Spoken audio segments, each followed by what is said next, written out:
एक अनाथ बहन की संघर्षपूर्ण कहानी। गांव के एक कोने में बसी थी छोटी सी झोपड़ी, जहां रहती थी मीना, एक 17 साल की लड़की, और उसका 6 साल का छोटा भाई राहुल। उसके माँ बाप एक सड़क हादसे में अचानक दुनिया छोड़ गए थे।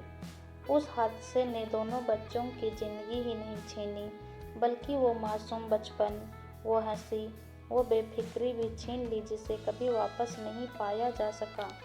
मीना के सामने अब एक ही मकसद था, राहुल की परवरिश। खुद भूखी रह जाती, लेकिन उसे कभी भूखा नहीं सोने देती। गांव में किसी की भी चौखट पर जाकर झाड़ू पोछा करती, खेतों में मजदूरी करती और कभी कभी बर्तन भी धोती। मीना को खुद की पढ़ाई छोड़नी पड़ी, लेकिन राहुल की कॉपी पेंसिल कभी खत्म नहीं होने देती। मीना को अब भी याद था वो दिन, जब पिताजी का शव सफ़ेद चादर में लिपटा आया था और माँ उसे देखकर ही वही बेहोश हो गई थी। अगले ही दिन माँ भी उन्हें छोड़कर चली गई। न रिश्तेदार आए, न कोई सहारा मिला। कुछ दिन तक पड़ोस की चाची ने खाना खिलाया, लेकिन जब जिम्मेदारी का बोझ ज़्यादा हुआ तो सबने किनारा कर लिया। इतनी छोटी सी लड़की क्या करेगी, और भाई की जिम्मेदारी भी। गांव के लोगों की बातें कानों में पड़ती, लेकिन मीना के चेहरे पर दृढ़ निश्चय झलकता था। मीना की हर सुबह सूरज से पहले होती, उठते ही राहुल को नहलाती, उसे थोड़ा दूध देती, फिर खुद पुरानी साड़ी पहनकर खेतों की ओर निकल जाती। धूप हो या बारिश, काम करना जरूरी था।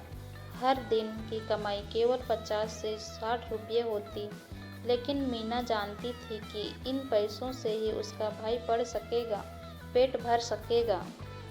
कुछ दिनों तक भूख से लड़ना पड़ा। कई बार दोनों भाई बहन ने केवल पानी पीकर सोना सीखा, लेकिन मीना के होठों पर कभी हार का नाम नहीं। गांव वालों को मीना की मेहनत पर दया भी आती, पर कुछ लोग ताने भी देते। अनाथ बच्ची है, कहाँ तक चलेगी। भाई को स्कूल भेजती है, खुद काम करती है, कहीं बिगड़ ना जाए। मीना चुप रहती। उसने सीखा था कि जवाब शब्दों से नहीं, कर्मों से देना चाहिए।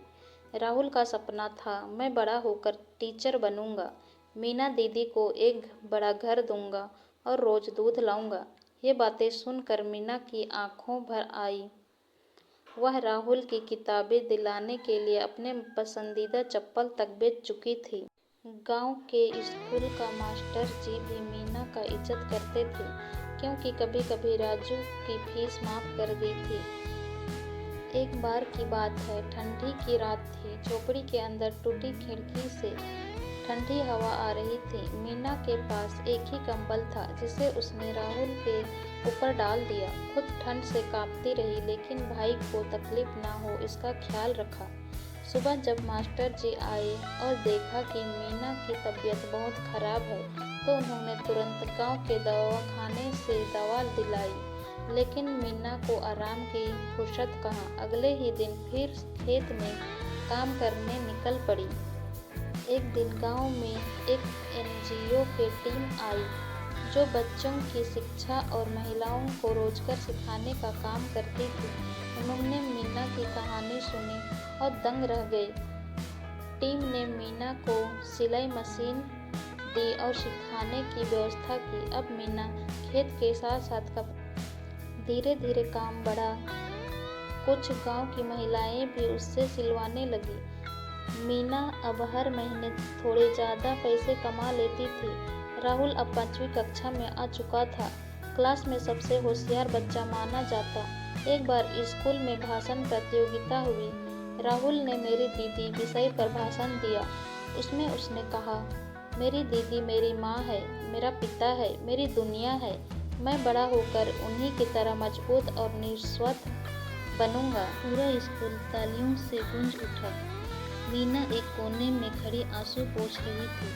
सालों बीत गए। मीना अब गांव की एक सम्मानित महिला बन चुकी थी। उसकी सिलाई की दुकान खुल गई थी।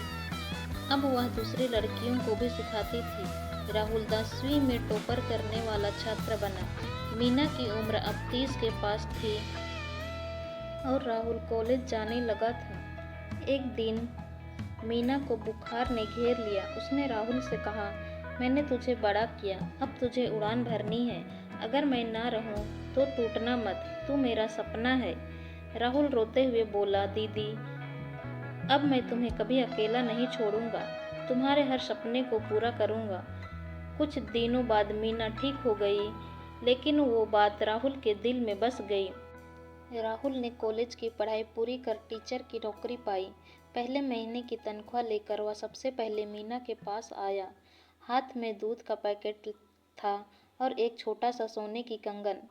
दीदी, अब तुम्हारे लिए हर दिन दूध लाऊंगा, और ये कंगन उस दिन का कर्ज है जब तुमने अपनी चप्पल बेच दी थी। मीना की आंखों से सिर्फ खुशी के आंसू बह रहे थे।